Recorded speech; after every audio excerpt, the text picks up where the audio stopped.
Hello നമസ്കാരം. ഏറ്റവും പുതിയ സിനിമാ വിശേഷങ്ങളുമായി പുതിയൊരു വീഡിയോയിലേക്ക് എല്ലാവർക്കും സ്വാഗതം. ഓണം റിലീസായി സെപ്റ്റംബർ 12 തിയേറ്ററിലെത്തി വൻ വിജയം നേടിയെടുത്ത് മുന്നേറുന്ന അജയന്റെ രണ്ടാം മോഷണം, കിഷ്കിന്ധാകാന്ഡം എന്നീ സിനിമകളുടെ ഏറ്റവും പുതിയ ബോക്സ് ഓഫീസ് കളക്ഷൻ റിപ്പോർട്ട് പുറത്തു വന്നിരിക്കുകയാണ്. ചിത്രം തിയേറ്ററിലെത്തി ആദ്യ 14 ദിവസം ഇന്നലെ ബുധനാഴ്ചയോടെ പിന്നിട്ട് ഇന്ന് 15-ാം ദിവസമായ വ്യാഴാഴ്ചയിലേക്ക് കടക്കുമ്പോൾ ടോവിനോ തോമസ് നായകനായി ജിതിൻ ലാൽ സംവിധാനം ചെയ്ത് മാജിക് ഫ്രെയിംസിന്റെ ബാനറിൽ ലിസ്റ്റിൻ സ്റ്റീവൻ നിർമ്മിച്ച ARM കേരള ബോക്സ് ഓഫീസിൽ തുടർച്ചയായി 14 ദിവസവും 1 കോടിക്ക് മുകളിൽ കളക്ഷനാണ് നേടിയെടുത്തിരുന്നത്. ചിത്രം ആദ്യ 14 ദിവസം കൊണ്ട് കേരള ബോക്സ് ഓഫീസ് കളക്ഷനായി നേടിയെടുത്തിരിക്കുന്നത് 43 കോടിക്ക് മുകളിലാണ്. ചിത്രത്തിന്റെ 14 ദിവസത്തെ റെസ്റ്റ് ഓഫ് ഇന്ത്യ കളക്ഷൻ 5 കോടിക്ക് മുകളിലുമാണ്. അങ്ങനെ ആദ്യ 14 ദിവസം കൊണ്ട്, അതായത് 2 വാരം പിന്നിടുമ്പോൾ ഇന്ത്യൻ ബോക്സ് ഓഫീസ് കളക്ഷനായി ഈ സിനിമ 48 കോടിക്ക് മുകളിലാണ് കളക്ട് ചെയ്തിട്ടുള്ളത്. ARMന്റെ രണ്ടാഴ്ചയിലെ വിശദമായ GCC ഓവർസീസ് കളക്ഷൻ റിപ്പോർട്ടിലേക്ക് കടന്നു വന്നാൽ ആദ്യ വാരം GCC ഓവർസീസ് കളക്ഷനായി ചിത്രം നേടിയെടുത്തത് $24 ലക്ഷം ആയിരുന്നു. രണ്ടാമത്തെ വാരം GCC ഓവർസീസ് കളക്ഷനായി ചിത്രം കളക്ട് ചെയ്തത് $8,60,000 ആയിരുന്നു. അങ്ങനെ 14 ദിവസം കൊണ്ട് വിദേശ കളക്ഷനായി ARM നേടിയെടുത്തത് $32,60,000 ആണ്. ഇന്ത്യൻ കറൻസിയിൽ 27,25 ലക്ഷം രൂപ.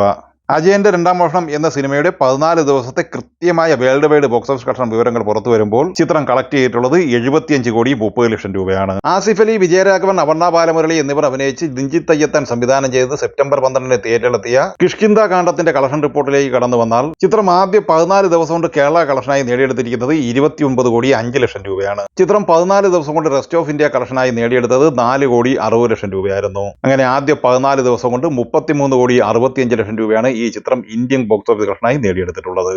ഇനി ഈ ചിത്രത്തിന്റെ 14 ദിവസത്തെ വിശദമായ GCC ഓവർസീസ് കളക്ഷൻ റിപ്പോർട്ടിലേക്ക് വന്നാൽ ആദ്യ വാരം വിദേശ കളക്ഷനായി $8,50,000 ആണ് ചിത്രം നേടിയെടുത്തിരുന്നത്. അതേസമയം ചിത്രം രണ്ടാം വാരത്തിലേക്ക് കടന്നപ്പോൾ ആദ്യ വാരം നേടിയെടുത്തതിന്റെ ഡബിൾ കളക്ഷനാണ് രണ്ടാം വാരം നേടിയെടുത്തത്.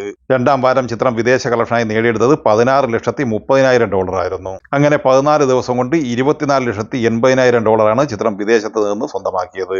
ഇന്ത്യൻ കറൻസിയിൽ 20,75 ലക്ഷം രൂപ. 14 ദിവസം കൊണ്ട് വേൾഡ് വൈഡ് ബോക്സ് ഓഫീസ് കളക്ഷനായി ഈ സിനിമ നേടിയെടുത്തിട്ടുള്ളത് 54,40 ലക്ഷം രൂപയാണ്. ബിജുമേനോൻ നായകനായി വിഷ്ണു മോഹൻ സംവിധാനം ചെയ്ത് സെപ്റ്റംബർ 20 തിയേറ്ററിലെത്തി ആവറേജ് അഭിപ്രായം മാത്രം നേടിയെടുത്ത സിനിമയാണ് കഥ ഇന്ന് വരെ.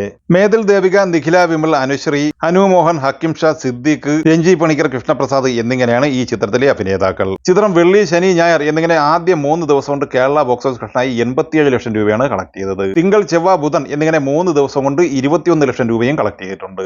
അങ്ങനെ ആദ്യ 6 ദിവസം പിന്നിടുമ്പോൾ ഈ സിനിമ കേരള ബോക്സ് ഓഫീസ് കളക്ഷനായി 1,08 ലക്ഷം രൂപയാണ് സ്വന്തമാക്കിയിട്ടുള്ളത്. നാളെ സെപ്റ്റംബർ 27 വെള്ളിയാഴ്ചയാണ് ചിത്രത്തിന്റെ UK, കാനഡ, US ഉൾപ്പെടെയുള്ള വിവിധ രാജ്യങ്ങളിലെ റിലീസിംഗ്. ജൂനിയർ NTR ഡബിൾ റോളിലെത്തി കൊരട്ടാല ശിവ സംവിധാനം ചെയ്ത് പാൻ ഇന്ത്യൻ റിലീസായി നാളെ സെപ്റ്റംബർ 27 തിയേറ്ററിലെത്തുന്ന തെലുങ്ക് സിനിമയാണ് ദേവര.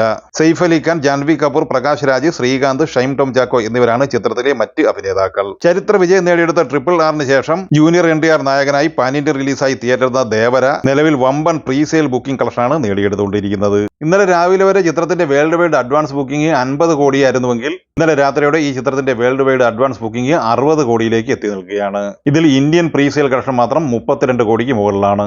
കേരളത്തിലും ഈ ചിത്രത്തിന്റെ അഡ്വാൻസ് ബുക്കിംഗ് ആരംഭിച്ചിട്ടുണ്ട്. മലയാളം, തെലുങ്ക് എന്നിങ്ങനെ 2 ഭാഷകളായി കേരളത്തിൽ തിയേറ്ററിലെത്തുന്ന ഈ സിനിമ ദുൽഖർ സൽമാന്റെ വേഫെയർ ഫിലിംസ് ആണ് കേരളത്തിലെ വിതരണാവകാശം സ്വന്തമാക്കിയിട്ടുള്ളത്. ഈ സിനിമകളെ കുറിച്ചും വീഡിയോ സംബന്ധമായി നിങ്ങളുടെ അഭിപ്രായങ്ങൾ കമന്റായി പറയുക. വീഡിയോ ഇഷ്ടമായ ലൈക്ക് ചെയ്യുക. നമ്മുടെ ചാനൽ സബ്സ്ക്രൈബ് ചെയ്യുന്ന കാര്യം കൂടി പരിഗണിക്കുക. വീഡിയോകളുടെ നോട്ടിഫിക്കേഷൻ ലഭിക്കാൻ ബെല്ലൈക്കൺ കൂടി എനേബിൾ ചെയ്യുക. പുതിയ മറ്റൊരു വീഡിയോയുമായി വീണ്ടും കാണാം. എല്ലാവർക്കും ഒരിക്കൽ കൂടി നന്ദി, നമസ്കാരം.